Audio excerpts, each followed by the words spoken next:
परिवार देखता रहा साहब, परिवार देखता रहा, उसका पति देखता रहा, खड़े खड़े देखे। वो राजस्थान में एक मंदिर बना है। हाँ, कहते आज भी वो मीराबाई की साड़ी का एक टुकड़ा रखा एक डिब्बी में, आज भी। वो गए थे पुष्कर, हमको कोई ने बताया था। आज भी वो टुकड़े की पूजा होती है। साड़ी का टुकड़ा एक डिब्बी में रखा है, और वो टुकड़ा उस जमाने का रखा जिस समय मीराबाई उस मूर्ति में समा रही थी। वो मूर्ति ने खींचा, उसके पति ने पकड़ना चाहा, कुछ शरीर का अंग पकड़ा या नहीं, साड़ी हाथ में आई, पर वो अब भगवान के आगे कोई पति की ताकत चले गई। दुशासन सरीके की नहीं चली, तो ये तो कलयुग का पति। केवल उस मूर्ति ने खींचा, एक साड़ी फट के हाथ में आ गई। पूरा नगर देखे साहब के एक नारी और मूर्ति में सा शरीर समा गई।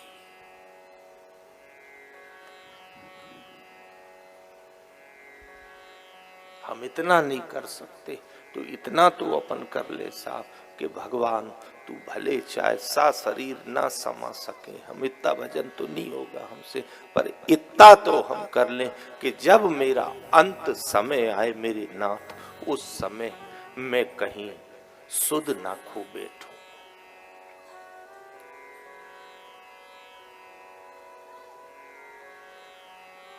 कई बार आपके मन में आता होगा ये क्यों करना, आखिर बार बार क्यों सुनना, बार बार क्यों जपना, ये साधु संत महात्मा माला लेके फिर रहे, ये क्यों फिर रहे? ये केवल इसलिए फिर रहे कि कहीं ऐसा ना हो अंत समय में और हम सुध खो दें।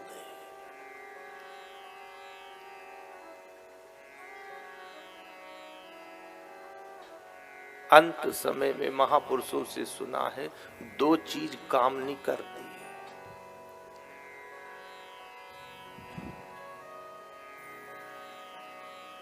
पता वो कौन कौन सी वस्तु? दो वस्तु काम नहीं करती। अंत समय में मनुष्य का ना तो शरीर काम करता है और ना अंत समय में बुद्धि काम करती है।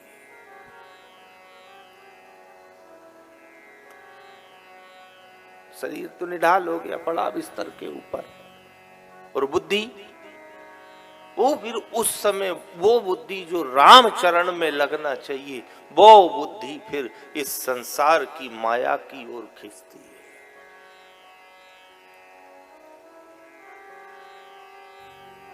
आप सुन रहे हो, आप भज रहे हो सकता है आपके अभी काम नहीं आए साहब, पर याद रखना आप जपते रहोगे, सुनते रहोगे, ईश्वर से जुड़े रहोगे, इसका परिणाम आपको अंत समय में मिल जाएगा।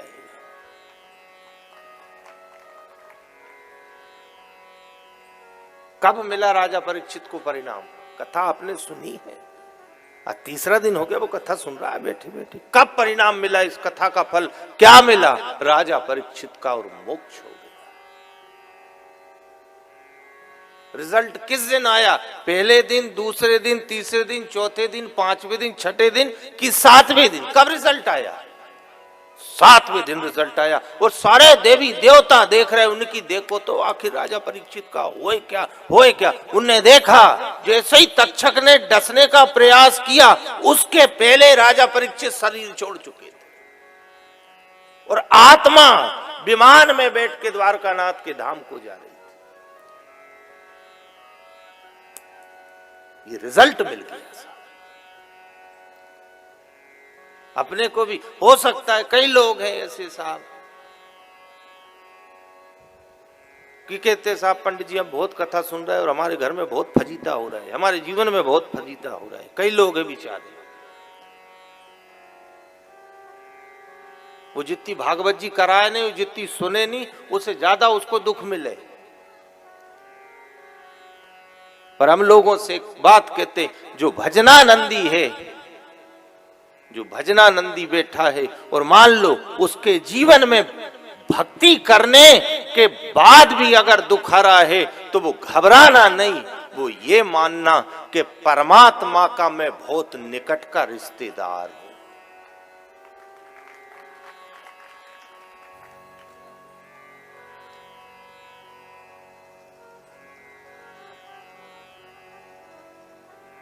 इसलिए परमात्मा ये भार उठाने की जवाबदारी मेरे को दे रहा है। आ रहा है समझ में कि नहीं आ रहा? चलो और थोड़ा सा अपन इसको समझाना।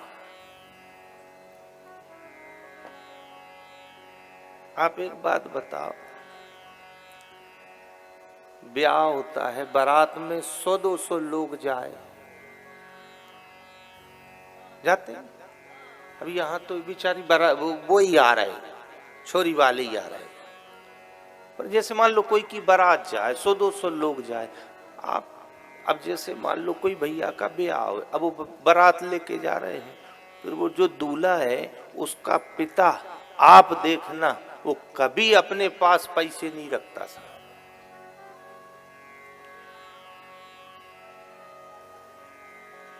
किसको सौंपता है वो पैसे का बैग?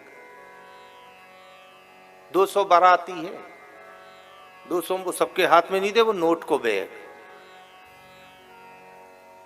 वो उस 200 में से किसी एक को छांटता है, काय के लिए भैया मैं ये पैसा किसको दूं जो ये पैसा संभाल ले।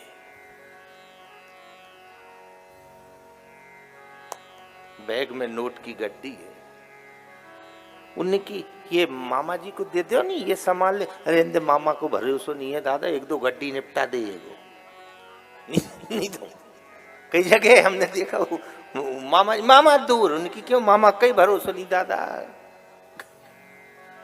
उनकी फूफा जी नहीं, फूफा जी भी, काका जी भी, तो फिर देगा कौन को?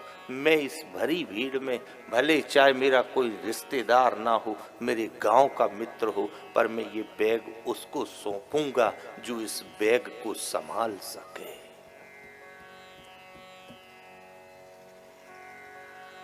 परमात्मा भी दुख उसी को सौंपता है जो उस दुख को संभाल सके। साहब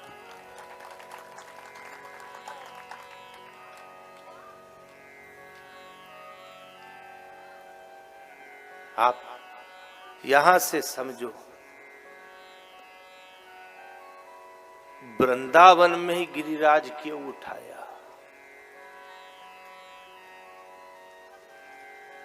द्वारका में रहने गए थे, वहां भी पर्वत है, परवर्षण पर्वत की पहाड़ियों में से भगवान निकले, पर केवल गिरिराज कहां उठाया? ब्रज में। साहब वो ठाकुर से कोई नहीं कि ठाकुर तुमने केवल एक बार गिरिराज उठाया, और एक बार उठा के बता। भगवान ने की तुम नहीं संभाल पाओगे। क्या भगवान, जब जो आदमी बचपन में गिरिराज उठा सकता है तो जवानी में फिर युवावस्था में क्या नहीं कर सकता? पर नहीं, ठाकुर ने मना कर दिया, भैया तुम भले चाहे मेरे बहुत निकट हो, पर मैं जानता हूं जितना कष्ट और जितनी विपत्ति मेरे कारण ब्रजमंडल में आई है, उतनी विपत्ति अगर तुम लोगों के ऊपर पड़ जाती तो तुम सारे द्वारका वाले छोड़ के भाग जाते। देखो वो ब्रजवासी कितने भोगे बेचारे, वो मूसलाधार गिरा पर डटे रहे। उनने कन्हैया को छोड़ा क्या? नहीं छोड़ा। साहब आग लग गई जंगल में, वो गोप ग्वाल बेचारे सब गाय चराने गए, घबरा गए, पर वो एक भी कन्हैया को छोड़ के नहीं भागे। अघासुर आया अजगर के रूप में, साहब वो मुंह फाड़ के खड़ा हो गया, बड़ी भारी गुफा, वे बेचारे गोप ग्वाल सबके देख भैया कन्हैया वो गुफा है रे, चलो में कोई संत महात्मा बैठा होगा, दर्शन करे। यहाँ भगवान की पागल मत बनो, गुफा नहीं है, राक्षस है, अंदर जाओगे तो मर जाओगे।